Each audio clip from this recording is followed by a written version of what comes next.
تابلوی مذهبی خودم هیچ نمیفروشم، نفروختم، همش اهدا وقفه بدون هیچ جای من و کارهایی که برای مذهبم انجام دادم هیچ قیمت و اینا نه اصلا پول بگیرم ابدا. نمیگیرین؟ نه خب بدن دیگه.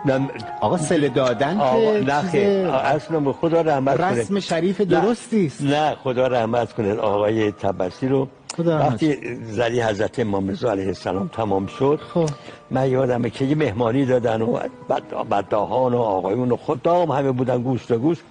دیدم که یه سینی خیلی قشنگ گفت آوردن جلو من، گفتن تو به خاطر اینکه هیچ پولی نگرفتی یا اینا چیزی نکردی. تا اون زمان نگرفته بودی؟ ابدا.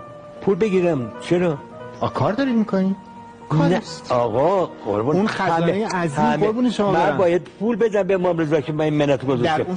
دیدم یه سینی آوردن آقای عزیز حضرت های تبسی که یه باز که کردن در اون جعبه، باور کن چشم روزگار خیره میشد.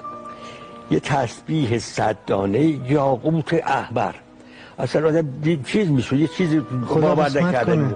گفتن تو چون که اینجا پول نگرفتی یا نمی‌کنی کردی اینو میخواد چیز بشه. من موسیدم اونو درشم بستم و گفتم آقا من از امام رضا که پول نمیگیرم که اون به من داره میده، اگر کم چیز نفرمایید من ناچارم که برم اینو ببوسم بنزم تو خود زری حضرت. قبول نمی‌کنم. ندین. کارهای دیگه هم که کردم، فرشایی که مثلا فرشی یا هفت شهر عشق اون آقای حقیقی به من سفارش دادن طراحی کردم اینا. بعدم یه فرش گونده آوردن یه بخچه اونجا روز که می‌خواستن مهمانی بدن، اینو گفتن چون تو پول نگرفتی چیز بکنی. بعد گفتم آقا من اختیار دارم، مثل امام مسلم که میشه پول گرفت به بعد اونجا آدم جانشو بده، جانشو بده در مقابل مسلم، چه پولی چی میگیره.